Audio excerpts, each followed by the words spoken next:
verdade, ele engloba todos os tipos de paciente, os pacientes que estão em terapia intensiva.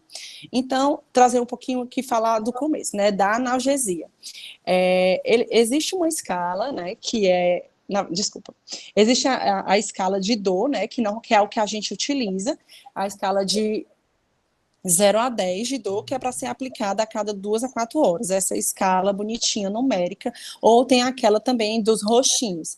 Essa escala é importante só a gente ter consciência de que essa escala a gente consegue utilizar nos pacientes que estão responsivos, que eles conseguem falar para a gente, se ele fosse dar uma escala da dor que ele está sentindo, qual numeração ele daria.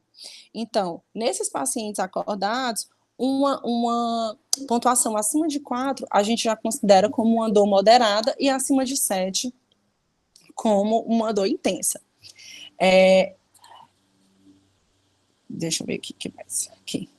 Nos pacientes em ventilação mecânica que não estão sedados, né, mas que eles conseguem se comunicar através comunicação não verbal, a gente utiliza a escala BPS, ou a gente pode utilizar também a escala de Haas, a gente pode utilizar a escala de Hansai. Enfim, na nossa UTI, a gente utiliza a escala de Haas, a gente utiliza a escala de Hansai. Mas eu vou trazer aqui a escala de Haas. E antes só de falar um pouquinho eu não consigo falar do Early Comfort Using Analgesia, que é um mnemônico que foi para a gente priorizar que os pacientes em terapia intensiva, né, para você ter uma resposta melhor nesses pacientes, porque a gente sabe que pacientes que estão em terapia intensiva, quanto mais sedados e mais tempo em ventilação mecânica, está associado a uma maior morbimortalidade desses pacientes. Então, a gente tem que priorizar a analgesia, né, e não a sedação, e os cuidados humanos máximos, ou seja, o que ele fala seria que a gente tem que estar ali do lado, prestando atenção nesses pacientes, prestando atenção na dor, no rosto, prestando atenção na comunicação não verbal, e isso entra muito a nossa parte, porque nós, enfermeiros, técnicos de enfermagem, enfermagem, é que estamos do lado do paciente, então a gente é que sabe quando o paciente está com dor, quando o paciente está desconfortável, porque na prática, quem está ali, lado a lado, todo o tempo, é a gente. Né? Eu trouxe a escala BPS só mesmo para a gente olhar, mas como a gente não utiliza, não vou me adentrar muito. E o manejo da dor na unidade de terapia intensiva, né, nesses pacientes, são pacientes que você considera que estão com dor moderada, e até mesmo na diminuição de sedação, se utiliza os opiáceos, tanto a codeína como o tramal. Na nossa prática, a gente utiliza muito o tramal, principalmente EV. Quase nunca a gente vê os médicos prescrevendo os opiáceos comprimidos. A gente via muito antes do coronavírus, né, que a gente via mais os pacientes no pós-operatórios, então a gente via de vez em quando os pacientes que tomavam codeína com paracetamol, que agora não lembro, pacientes que tomavam comprimidos de morfina, ou alguma coisa, mas nos pacientes que a gente vê de coronavírus, a gente vê o tramal, a gente vê o Precedex, né, mas o Precedex ele é utilizado como um sedativo, mas ele também é utilizado como analgésico. E a gente vê também o uso do fentanil, né, mas em doses mais baixas. E a dor intensa, ele pede para fazer os opiáceos de forma EV, né, como a morfina, nos pacientes, a morfina EV, e nos pacientes, principalmente pacientes já que estão em cuidados mais críticos, nos pacientes mais em cuidados paliativos, a utilização da morfina subcutânea, né, nas hipodermóclises, e o fentanil EV, ou subcutâneo também, que ele pode ser feito na hipodermóclise, mas é mais utilizada a morfina. E aí, voltando um pouquinho agora, sem ser para falar da analgesia, voltando para a questão, terminou a intubação. É importante que a gente saiba que a gente precisa manter esse paciente bem sedado. Mas São todos os pacientes que precisam estar sedados? Não, e aí vai muito para aquele paciente perfil L, perfil H. O paciente do perfil L pode ser entubado? Pode, né? Mesmo sem o comprometimento pulmonar que os pacientes do perfil H. E aí, consequentemente, o paciente perfil L, ele vai sair, na maioria das vezes, mais rápidos. E aí, a AMIB, ele recomenda de você manter o paciente que está com síndrome do desconforto respiratório, que tem uma PF abaixo de 100, manter RAIS de -4 a -5 e incluir bloqueador neuromuscular de forma contínua. E os pacientes que não estão em síndrome respiratória, manter RAIS de 0 a -1. E, assim, é muito importante a gente saber, porque no começo do coronavírus, a orientação que tinha era que todos os pacientes precisavam manter RAS de -5. Inclusive, em algumas discussões que eu e a Fernanda, a gente vinha debatendo, às vezes, quando acabava o plantão, era justamente sobre que os pacientes não estavam em RAS -5, né? E aí a gente ficava, mas esse paciente não tá mantendo, não está completamente sedado, ou às vezes o paciente, mesmo com bloqueador neuromuscular, não estava sedando o suficiente. Então é importante a gente saber essas diferenças. Pacientes que estão em síndrome de desconforto respiratório, RAS -4, -5, sedado, curarizado, e paciente sem síndrome de desconforto respiratório, foi entubado por insuficiência respiratória hipóxica, ou, enfim, manter um RAS normal, que é aquele dos pacientes de terapia intensiva, RAS de 0 até -1, e algumas literaturas trazem -2. Porém, a AMIB, especificamente para o coronavírus, ela fala RAS 0 e -1. Nos procedimentos como aspiração das vias aéreas, banho no leito, promanação e qualquer procedimento que possa aerosolizar, é importante que a gente faça bolos, né, claro, com prescrição médica, porque, enfim, mas a gente precisa abolir o reflexo de tosse para evitar a contaminação do profissional. E aí, na nossa prática, a gente faz bolos de midazolam, mas aí a gente tem que avaliar, né? Fazer bolo, não é só fazer bolos de midazolam, o paciente às vezes está hipotenso, vai fazer bolos de midazolam? Não. Mas aí você faz um bolo de cisatracuro, ou chama o médico para pedir para ele prescrever para fazer um rocurônio, ou para fazer um bolo de atracúrio, e assim vai. Mas, assim, importante a gente perceber e saber quando a gente pode fazer bolos ou não, né? E sempre, claro, a prescrição médica, a orientação médica, né? Porque legalmente a gente não pode fazer bolos sem a prescrição médica, sem a ciência médica. Por mais que a gente faça por mais que isso aconteça na prática, devido a segurança que os médicos já têm na gente, enfermeiros de terapia intensiva, mas, assim, legalmente, a gente não tem essa autonomia. Então, a gente precisa que ter essa prescrição, essa ciência do médico de bolos, e se o paciente precisar, de fazer bolos. Tá?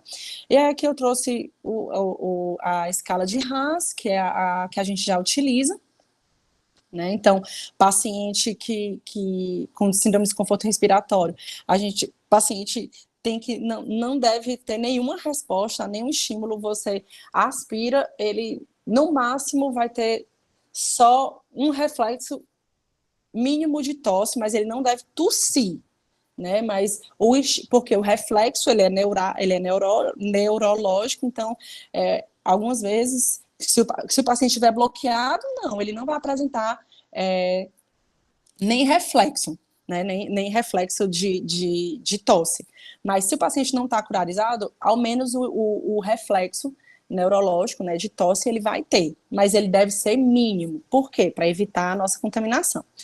E o -4, que seria aquele paciente que tem um despertar mínimo quando você chega perto. Mas o ideal mesmo, que a literatura internacional fala, OMS e CDC, falam que esses pacientes têm que manter RAS -5, porque eles realmente não devem tossir, principalmente os pacientes que vão ser pronados, né, que não tem que ter nenhum tipo de reflexo. E aí, o menos 3, menos 2, menos 1, 0, e assim vai subindo para sendo o mais 4, paciente violento, combativo, e o menos 5, paciente que não desperta de jeito nenhum. E trazendo um pouquinho também para as classes dos sedativos que a gente mais usa, né? Então, as classes dos sedativos que a gente utiliza são os benzodiazepínicos, né, que é o mais utilizado que a gente tem na prática, o midazolam. Ele é indutor do sono, ele reduz a ansiedade, mas ele não promove analgesia, né? Os efeitos dele mais que a gente mais vê a depressão cardiorrespiratória, hipotensão, e hoje o que mais se utiliza é um dos maiores causadores de delírio, é a sedação, por muito tempo, né, que são causadores de delírio, principalmente nos pacientes idosos e nesses tipos de pacientes. Os barbitúricos são utilizados mais nos pacientes neurológicos que têm sinais de hipertensão intracraniana ou estão em estados de mal epilético, mas eu trouxe só aqui para saber que seria o tiopental, mas a gente não utiliza ele no coronavírus, né? A gente não utiliza ele na nossa UTI porque a gente não teve nenhum caso de paciente com coronavírus e sinais de hipertensão intracraniana ou um estado de mal epilético junto com aliás, na verdade, a gente teve, né? A gente teve a dona, esqueci o nome dela, que ela estava em estado de mal epilético muito tempo, né? E ela ficou usando midazolam, enfim. Passaremos para o próximo. Também tem o propofol, que o propofol ele é muito utilizado nos pacientes neurológicos. Ele tem ele é uma droga de meia-vida curta, então quando você tira o propofol, ao contrário do midazolam e do fentanil, que ficam ainda um tempo para o paciente acordar, o propofol, normalmente, se o paciente estiver sedado só devido ao propofol, ele vai acordar, ele vai ter um despertar mais rápido do que o desses outros. Porém, a gente tem que prestar muita atenção nesses pacientes que utilizam doses altas, que eu vou mostrar para vocês lá na frente o que seria dose alta, por causa da síndrome da infusão do propofol, que a síndrome da infusão do propofol ele pode causar insuficiência cardíaca, hipercalemia, porque o propofol ele é muito gorduroso, ele é muito lipídico. Então, tanto que ele fala que pacientes que utilizam por mais de 48 horas, você tem que prestar atenção nas enzimas hepáticas e nos triglicerídeos. Além também de paciente que está utilizando propofol, a nutrição também tem que prestar atenção, porque esses pacientes, porque o propofol também ele deve ser incluído no aporte calórico, que 1 ml do propofol equivale a uma caloria. Os opioides, né, que são o que a gente mais utiliza, morfina, fentanil, que ele tem propriedade analgésica e sedativa, e a meia-vida dele é um pouco maior do que a meia-vida dele é maior do que a das outras drogas. Mas a questão dos efeitos adversos dele é que o que mais de mais atenção da gente, né, da enfermagem, que tem o quê? A hipotensão, rigidez torácica, náusea e vômitos, e principalmente do fentanil, bradicardia. Né, paciente que está utilizando muito tempo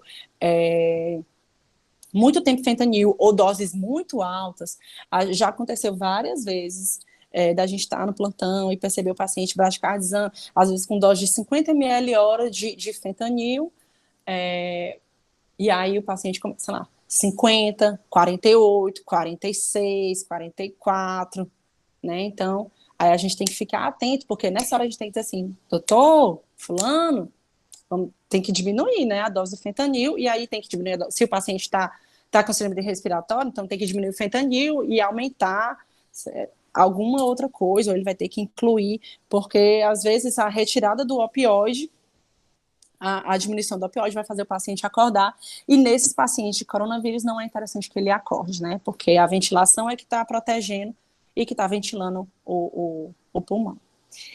E uma das drogas mais novas que a gente tem, que é um alfa-2 agonista, que é o Precedex, né, que é dexmedetomidine. Ai, gente, que nome mais difícil. Precedex. Todo mundo conhece como Precedex. e ele tem uma propriedade sedativa, analgésica e hipnótica. Ele é parecido com com os opioides, não. Ele é parecido com os benzodiazepínicos, porém, ele, assim, na propriedade dele, né, do que ele faz, né, porque ele é hipnótico.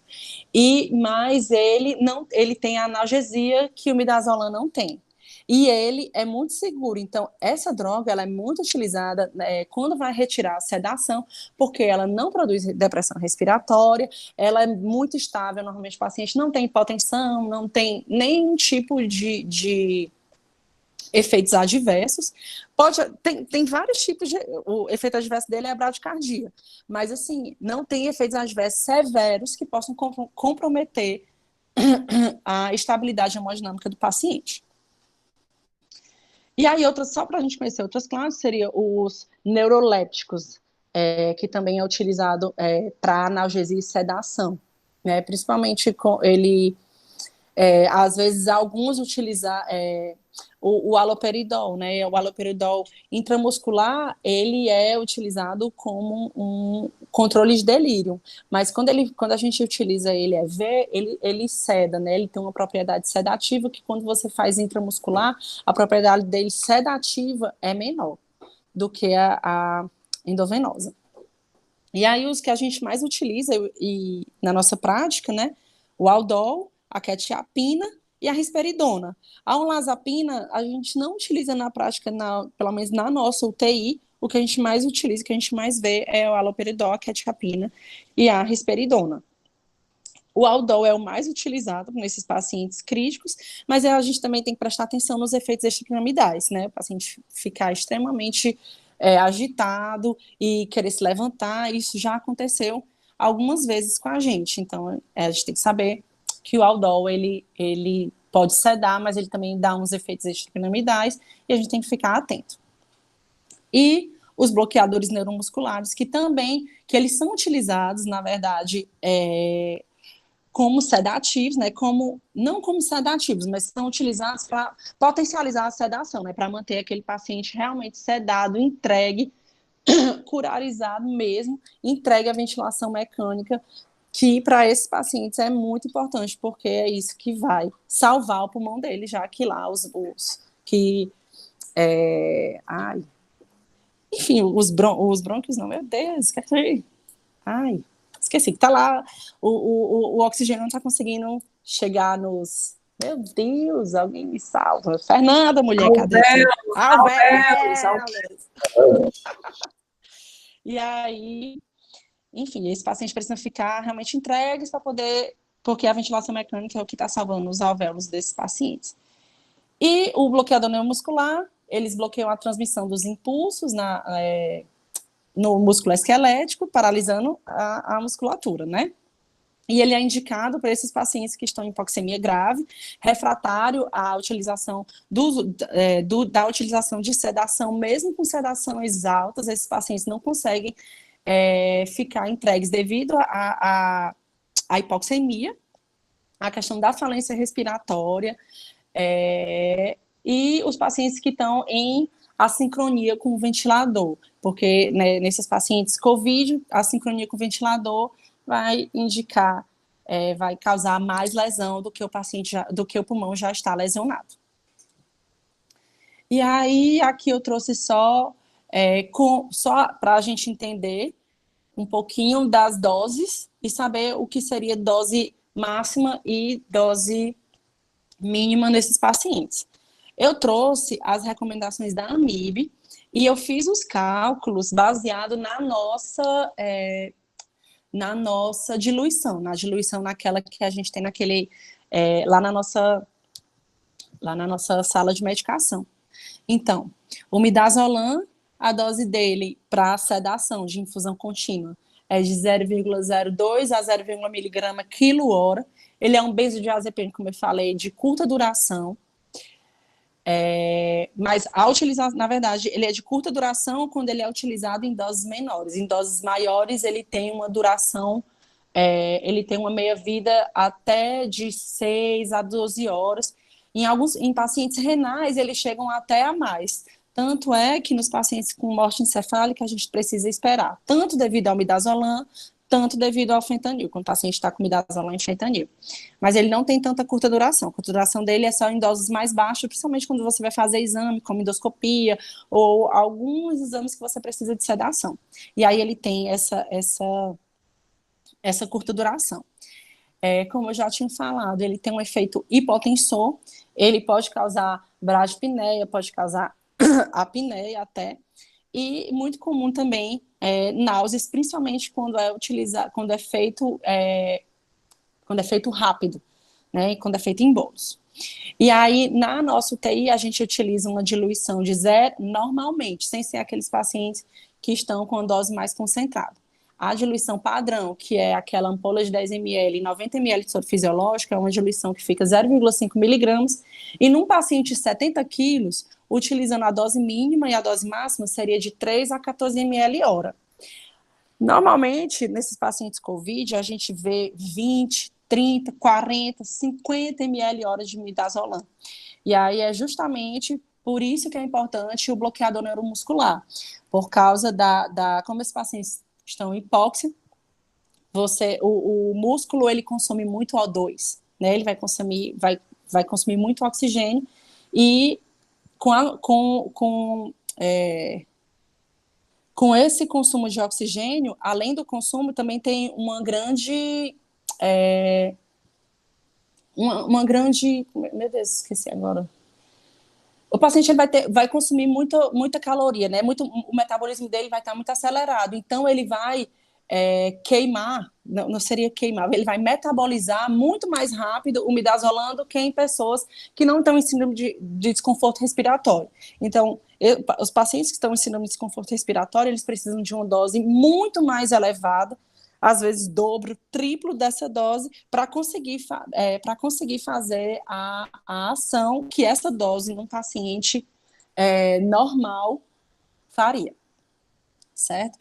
E aí, expliquei isso um pouquinho porque em todas as drogas a gente vai ver, na maioria dessas drogas a gente vai ver que na nossa realidade, né, o UTI COVID, a gente chegou a utilizar uma dose, a gente utilizou uma dose muito maior nesses pacientes. É só importante a gente entender por que essa dose é maior. Não é que é maior no sentido de, precisou de 10 miligramas quilo hora, não é isso.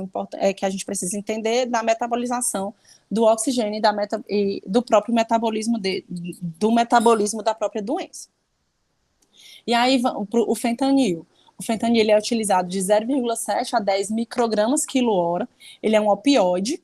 Ele é um opioide que também tem uma meia-vida até longa. Ele é analgésico, ele é anestésico. Ele, na maioria das vezes, causa bradicardia e tem a característica dos opioides, que é a de dependência. E a dose usual no paciente, na nossa diluição, que a nossa diluição é de 8 microgramas por ml, né, que são 210 ml, e 2.000 microgramas, que são 4 ampolas de fentanil, daquelas de 10 ml, e a gente pode utilizar uma dose de 6 até 87 ml hora, utilizando os 10 microgramas quilo hora, nessa diluição. E aí, o Propofol, que normalmente os médicos só preferem o Propofol quando o paciente não está respondendo a midazolam e fentanil, e nos pacientes neurológicos, que o Propofol, nesses pacientes neurológicos, tem uma melhor resposta. Ele é utilizado, e também o Propofol, ele tem o efeito dele, a meia-vida dele é menor, né? Então, ele é mais utilizado principalmente nos exames que a gente vai fazer, porque ele não causa náusea, diferente do midazolam e do fentanil. E aí ele é utilizado como anestésico geral, ele é sedativo e hipnótico. Ele tem um efeito hipotensor, mas o efeito dele hipotensor é bem menor do que o do midazolam. Ele pode causar hipertrigliceridemia, né, com o uso prolongado. E a dose usual desse paciente é de 2 a 21 ml hora. Aí, para causar a síndrome, né, a síndrome da utilização do Propofol, uma dose acima de 35, 40 ml hora, a gente já precisa ficar atento, porque esse paciente, que o uso prolongado dessa dose, nessa dosagem, né, esses pacientes eles podem ter comprometimento hepático. E também aqui tem um pré-C10, como eu falei, um alfa-2 agonista, ele reduz a ansiedade, ele também ajuda no delírio. Ele é uma droga que tem sido muito utilizado também nas UTIs neurológicas por causa da resposta dele na ansiedade, consequentemente na diminuição do delírio, além dele ser sedativo e analgésico.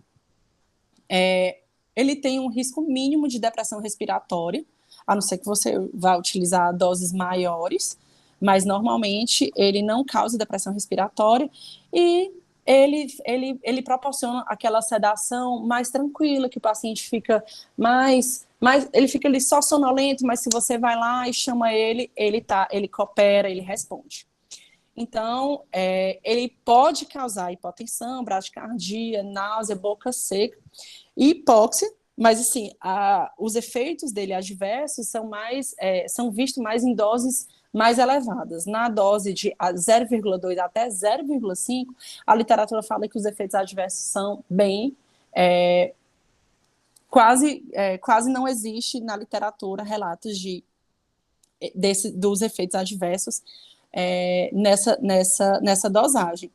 E utilizando a nossa diluição, que na nossa diluição ficaria 2 microgramas por ml, num paciente de 70 quilos, ficaria aí entre 7 a 24 ml por hora. Os bloqueios neuromusculares, os bloqueadores neuromusculares que a gente utiliza é o atracúrio, e a gente utiliza, acho que no começo da pandemia, a gente utilizou o pancurônio, só que vocês vão me perdoar que eu não trouxe, porque eu não achei eu não consegui fazer o cálculo, e aí eu vou ficar devendo isso para vocês. Mas eu trouxe o atracúrio, que é o que ultimamente a gente estava mais utilizando, que era o que o hospital estava dando para a gente.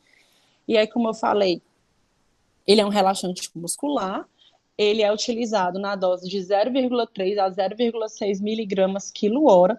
Ele não tem efeito cardiovascular. Ele pode ser utilizado nos pacientes com disfunção renal e hepática, e a dose normal nos pacientes de 70 quilos, utilizando a nossa diluição, que fica a diluição de 4 miligramas por ml, a diluição que está na nossa, que está lá na sala de medicação, a diluição dele fica 4 miligramas por ml, e nessa dose ele pode utilizar de 5 a 10 ml hora. E era isso, gente. Eu trouxe aqui as referências. E pronto. Era isso que eu tinha para falar. Se alguém tiver alguma coisa para falar, para somar, quem quiser.